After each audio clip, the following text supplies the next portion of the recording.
책 읽는 치아이다. 안녕하세요. 책 읽는 치어리더입니다.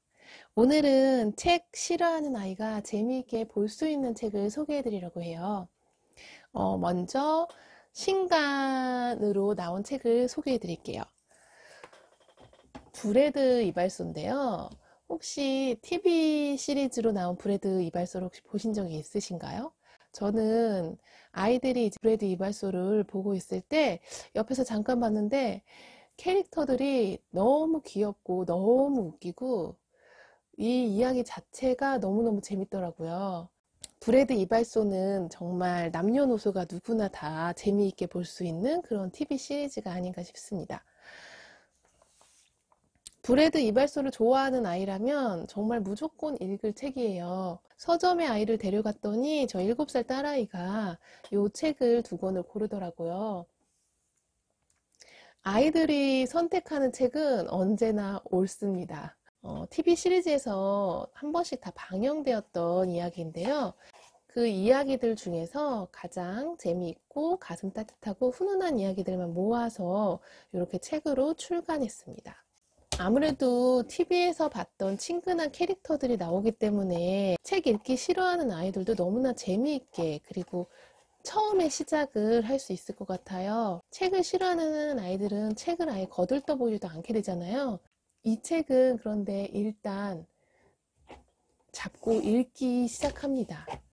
글밥도 엉덩이 탐정을 볼 수 있는 수준이라면 아이들이 충분히 다 읽을 수 있습니다. 두 번째 책은 역시 따끈따끈한 신간입니다. 13층 나무집으로 시작해서 13층씩 높아지는 시리즈로 130층 나무집까지 지금 나온 상태입니다. 앞으로 계속 출간될 예정이라고 합니다. 2021년 3월 20일에 발행이 되었네요. 정말 따끈따끈한 아주 최신 신간이에요. 이 책은 저희 큰아이가 너무너무 좋아하는 책이에요. 저희 큰아이가 읽기 독립을 하고 나서 바로 처음으로 읽은 책인데요. 이 책 덕분에 정말 책의 즐거움과 재미를 알게 된 책이었어요. 13층부터 시작해서 130층까지 무려 10권이 지금 있는데요. 저 130층 나무집이 나오기까지 좀 시간이 좀 걸렸어요. 항상 130층 나무집 언제 나오냐고 늘 물어봤거든요. 130층을 기다리다 지쳐서 요 책들을 다시 재독, 삼독도 했습니다. 심심할 때마다 가끔씩 꺼내보는 책이에요. 이 책의 장점은 글을 쓴 앤디와 그림을 그린 테리가 등장하면서 굉장히 재미있는 에피소드를 많이 만들어요. 그리고 기발한 아이디어로 아이들의 상상력을 자극합니다. 이 책을 읽고 있으면 아이가 계속 낄낄거리며 웃어요. 너무너무 재밌대요. 이렇게 만화책이 아님에도 불구하고 만화책보다 더 웃긴 책이 있더라고요. 책을 이렇게 재미있게 읽은 그 경험이 쌓이면 책을 자연스럽게 많이 읽게 되는 것 같아요. 그리고 세 번째 책은 어린이 과학형사대 CSI 특별수사단입니다. 이 시리즈는 지금 3권까지 나와 있는데요. 저희 집에 어린이 과학형사대 CSI가 있어요. 1권부터 30권까지 있고 그리고 어린이 사회형사대도 있거든요. 그 책은 도서관에서 빌려봤습니다. 이 책은 아직까지도 가끔씩 꺼내서 읽어보는 책이에요. 그만큼 아이가 너무너무 재밌게 봤거든요. 또 다른 시리즈는 안 나오냐고 계속 물어봤던 책이에요. 그런데 우연히 제가 특별수사단이라는 책을 발견한 거예요. 작가가 고희정 작가로 똑같습니다. 어린이 과학형사대 CSI 특별수사단 이 책의 주인공들은 바로 어린이 과학형사대 CSI 1기에서 3기의 정예 멤버들이 나오는데요. 이번에 나온 이 특별수사단 이야기는 CSI의 1기에서 3기의 정예 멤버들이 프랑스 파리에서 사건을 맡게 되는 이야기인데요. 생체 인식 시스템, 3D 프린팅, 신종화학 물질, 드론, 사물 인터넷, 유전자 가위, 비트코인, 바이러스 백신 등 4차 산업혁명의 과학기술과 추리가 만나서 긴장감 넘치는 스토리가 전개된다고 합니다. 거의 10년 전의 책이니까 아무래도 시대적으로 좀 뒤떨어져 있잖아요. 10년 동안에 과학기술이 어마어마하게 발전했잖아요. 시대 흐름에 맞춰서 새롭게 나온 과학 추리 동화책이라고 생각하시면 됩니다. 너무 재미있게 생겼어요. 그리고 이 책은 서점에서 아이가 고른 책인데요. 저희 집에서는 만화책은 안 사주다 보니까 서점에 가면 아이가 이제 자신이 좋아하는 게임 캐릭터의 책을 고르더라고요. 잠들이 나온 그 게임 캐릭터를 굉장히 좋아해요. 그래서 요거 두 개는 같은 시리즈예요. 두뇌 개발 시리즈인데 요거는 중간중간에 이런 게임 추리 퀴즈들이 계속 등장해요. 근데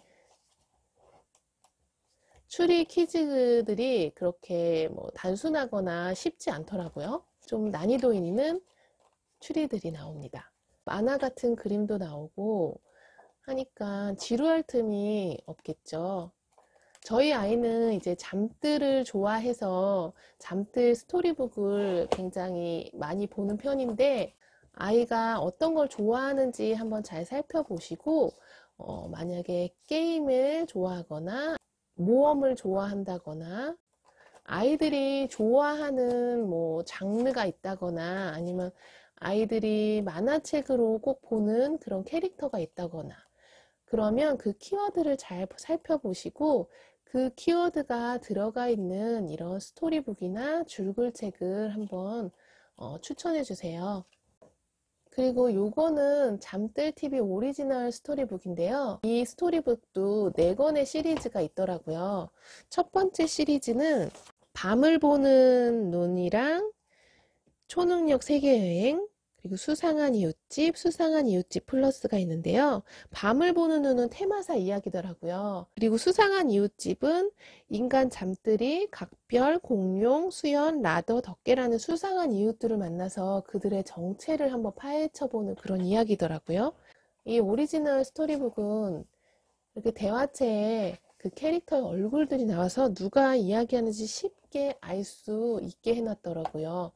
아무래도 책을 별로 좋아하지 않는 아이들은 이렇게 친절하게 나온 책이 더 이해하기는 쉬울 것 같아요. 이 책의 내용은 고등학교에 입학한 잠들이 세계 여행 동아리에 들면서 일어나는 여러 가지 에피소드를 다룬 건데요. 여기에 나온 캐릭터들이 다 초능력을 가지고 있어요. 그냥 평범한 세계 여행 동아리인 줄 알았더니 들어가 보니까 갑자기 눈 깜짝할 사이에 파리로 이동하고 막 이런 이야기들을 다루고 있습니다.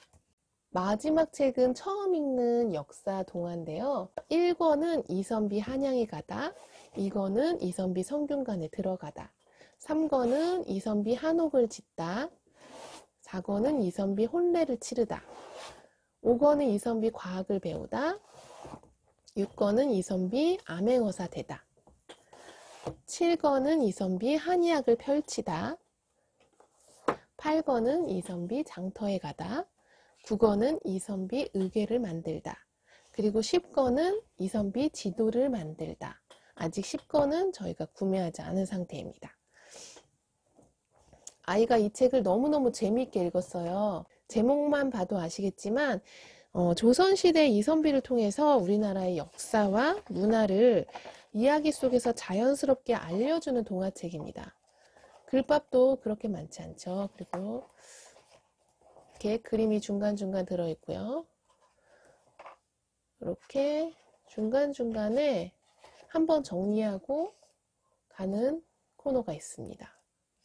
이 책이 사실 이야기책이지만 지식과 정보를 전달하는 책이잖아요. 그래서 아이가 그렇게 재밌어 하지는 않을 거라고 생각했는데 굉장히 재미있게 잘 보더라고요. 아마 이야기로 굉장히 쉽게 풀어내서 그런 것 같습니다. 이 책은 정말 재미와 지식을 모두 다 잡을 수 있는 재미있는 책이에요. 한국사 책을 좀 읽히고 싶은데 아이가 안 읽으려고 한다 그러면 이 책을 권해주는 것도 굉장히 좋은 방법이라고 생각합니다. 책을 싫어하는 아이들은 마음속에 책은 재미없다라는 인식이 자리 잡고 있어요. 그렇게 생각하기 때문에 책을 안 보게 되거든요. 책을 안 읽는 아이들에게는 우선 정말 재미있는 책, 막 웃으면서 볼 수 있는 그런 책을 권해줘야 됩니다.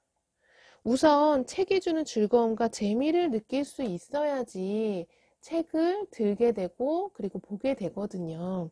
이렇게 10권짜리나 뭐 20권짜리 이런 시리즈를 한번 접하게 되면 자연스럽게 1권을 보게 되면 자연스럽게 2권, 3권 그리고 마지막 권까지 쭉 이어서 보게 돼요. 물론 첫 번째 책이 재밌어야겠죠.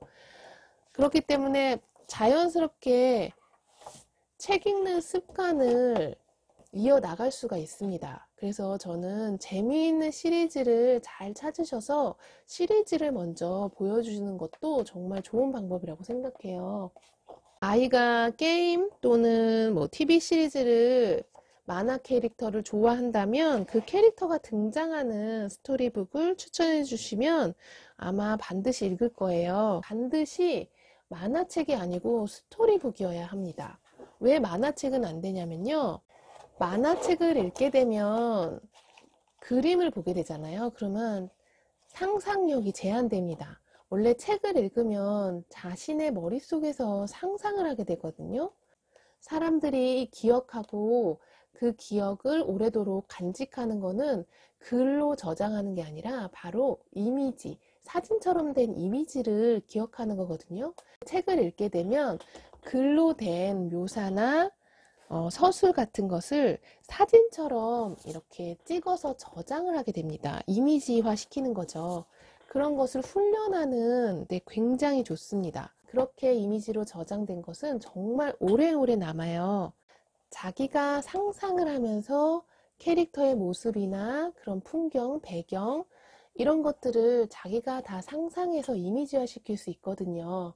그런데 만화책은 그림으로 다 나오기 때문에 아이들이 글을 읽고 머릿속으로 상상하고 이미지화 시키지 못합니다. 그렇기 때문에 만화책을 보는 것은 전혀 아이들의 상상력을 자극하지 못하기 때문에 책에 읽는 재미와 즐거움도 떨어질 수밖에 없어요. 여러분도 만화책을 한번 읽어보시면 제가 한 말을 잘 이해하실 수 있으실 거예요. 물론 만화책이 쉽게 이해할 수 있도록 전달하지만 단점이 오히려 더 많은 것 같아요. 책을 싫어하는 아이들에게 이 책을 한번 추천해 주세요. 만약에 이 책이 마음에 안 든다 하더라도 너무 걱정하지 마세요. 세상에는 정말 많은 책들이 있잖아요. 계속 아이들의 관심사를 따라서 책을 추천해 주시면 언젠가는 반드시 아이의 성향에 맞는, 기호에 맞는 정말 재미있는 책을 발견하실 수 있으실 거예요. 그런 책을 한 권만이라도 발견한다면 아이는 바로 책의 즐거움과 재미의 세계로 빠져들 수 있습니다. 오늘도 저와 함께 해주셔서 너무 감사합니다. 다음 영상도 기대 많이 해주세요. 안녕.